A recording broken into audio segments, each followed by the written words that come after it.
Sudah jatuh tertimpa tangga. Inilah yang dialami Persebaya. Sudah kalah pemain andalannya cedera.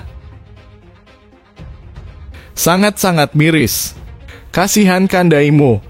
Lagi-lagi, supporter yang tak punya otak melakukan tindakan rasisme ke Kandaimu.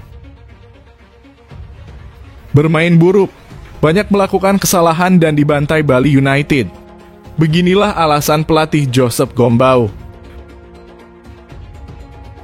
Oknum supporter ricuh. Mau sampai kapan? Ayolah belajar lebih dewasa lagi, jangan bikin jelek nama supporter Persebaya.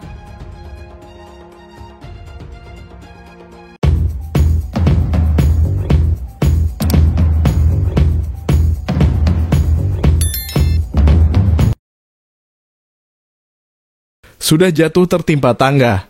Inilah yang dialami Persebaya. Sudah kalah pemain andalannya cedera.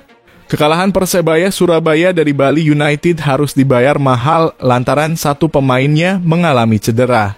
Pemain Persebaya yang mengalami cedera di laga kontra Bali United itu adalah Sho Yamamoto. Sho Yamamoto mengalami cedera setelah mendapat tekelan keras dari pemain Bali United Ricky Fajrin. Kejadian itu terjadi di menit ke-25 di mana tekelan Ricky Fajrin mengenai engkel kanan Sho Yamamoto. Pemain asal Jepang tersebut sempat melanjutkan pertandingan, namun 5 menit kemudian ia menyerah dan harus ditarik keluar. Pasca pertandingan, dokter tim Persebaya Dr. Ahmad Ridhoi menjelaskan kondisi terbaru Sho Yamamoto. Gelandang lincah milik Green Force tersebut ternyata mengalami bengkak di bagian kakinya. Ahmad Ridhoi menyampaikan bahwa bengkakan itu terjadi saat Sho Yamamoto bertabrakan dengan Ricky Fajrin. Kakinya mengalami bengkak saat itu juga ketika bertabrakan, jadi dia tidak bisa melanjutkan pertandingan, kata Ahmad Ridhoi dikutip JawaPost.com dari laman resmi Persebaya, Sabtu 21 Oktober. Sementara kita lihat hari per hari, karena seusai pertandingan kakinya masih bengkak, jadi selanjutnya kita periksa secara detail di Surabaya, tukasnya. Sangat-sangat miris. Kasihan Kandaimu. Lagi-lagi, supporter yang tak punya otak melakukan tindakan rasisme ke Kandaimu. Tim kebanggaan bonek itu takluk 3-1 dari tuan rumah Bali United. Bek Persebaya Surabaya Yohanes Kandaimu alami tindakan rasisme saat membela timnya. Pengakuan bek 28 tahun asal MAPI tersebut disampaikan usai laga pekan ke-16 Liga 1 2023-2024 lawan Bali United di Stadion Kapten Iwayan Dipta, Gianyar, Bali, Jumat 20 Oktober 2023. Saat itu Yohanes Kandaimu tampil jadi starter saat Persebaya kalah 1-3 dari Bali United. Usai laga, pemain 28 tahun tersebut mengungkapkan hal tersebut di hadapan awak media. Menurutnya, ia sudah berusaha untuk tampil fokus di lapangan untuk tim. Kandaimu memberikan ucapan selamat kepada Bali United yang sukses memenangkan pertandingan. Kandaimu kemudian menyayangkan adanya tindakan rasisme dari oknum tidak dikenal kepada dirinya. Ex-pemain Persita Tangerang tersebut menceritakan kronologi dari tindakan rasisme yang ia terima. Menurutnya, tindakan rasisme tersebut diterima melalui kata-kata dari oknum supporter tidak dikenal dari belakang match komisioner. Polisi sempat menangkap oknum pelaku rasisme tersebut. Namun pelaku kemudian dilepaskan. Yohanes Kandaimu berharap tindakan rasisme tersebut bisa segera ditangani oleh pihak kepolisian. Dan saya sangat kecewa masih ada hal yang harus terjadi lagi di Indonesia, ujar Yohanes Kandaimu. Ini sepak bola, bukan bawa-bawa segala hal ini, kulit dan lain sebagainya. Kami bersaudara, kami cinta Indonesia. Indonesia dari Sabang sampai Merauke. Saya jelaskan, saya tidak tahu, saya fokus bermain di dalam. Tapi saya mau pihak kepolisian tangani perkara itu. Saya tidak tahu dia ngomong gimana. Tapi tadi apa ada kata-kata rasis di belakang match com itu? Sebetulnya polisi sudah menangkap lagi, tapi akhirnya melepaskan lagi. Saya mau polisi bisa menangani itu, biar berjalan dengan baik ya.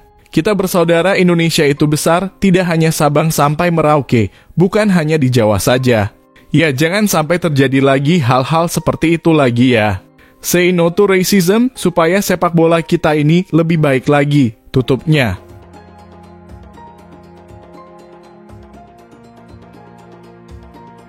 bermain buruk, banyak melakukan kesalahan dan dibantai Bali United. Beginilah alasan pelatih Joseph Gombau. Persebaya Surabaya kalah 1-3 dari Bali United pada lanjutan pekan ke-16 Liga 1 2023/2024 di Stadion Kapten Iwayan Dipta, Gianyar, Jumat 20 Oktober 2023 sore waktu Indonesia Barat. Gawang Andika Ramadhani diberondong oleh brace Privat Barga dan 1 gol Jefferson de Aziz. Sementara satu-satunya gol tim berjuluk Bajul Ijo dibukukan oleh Dusan Stefanovic. Tentu kekalahan ini membuat Persebaya memperpanjang tren negatif sejak diasuh oleh Joseph Gombau. Hasil tersebut tentu jadi sorotan negatif untuk skuad Persebaya. Menurutnya Persebaya sudah tampil impresif pada laga sore ini. Joseph Gombau menilai bahwa kekalahan timnya disebabkan karena kesalahan-kesalahan sepele yang berbuah gol untuk lawan. Saya merasa tim sebenarnya bermain baik dan bagus, ujar Joseph Gombau. Kita bisa mengimbangi permainan mereka. Tapi karena kita kurang konsentrasi, kita kebobolan gol pertama. Tapi di babak kedua, kita berhasil menyamakan kedudukan. Dan lagi-lagi karena kesalahan yang seharusnya tidak perlu kita lakukan. Akibat itu, kita menjadi kemasukan gol dan lawan bisa memenangkan pertandingan lanjutnya. Meski begitu, pelatih asal Spanyol tersebut ingin timnya mampu lebih banyak lagi peluang lagi yang dikonversi jadi gol. Yang jelas kita banyak peluang, ujar Joseph Gombau. Tapi peluang-peluang tersebut gagal dikonversi menjadi gol. Yang penting buat kita coba meningkatkan terus supaya kalau kita banyak mendapatkan peluang, kita bisa menciptakan gol, tutupnya.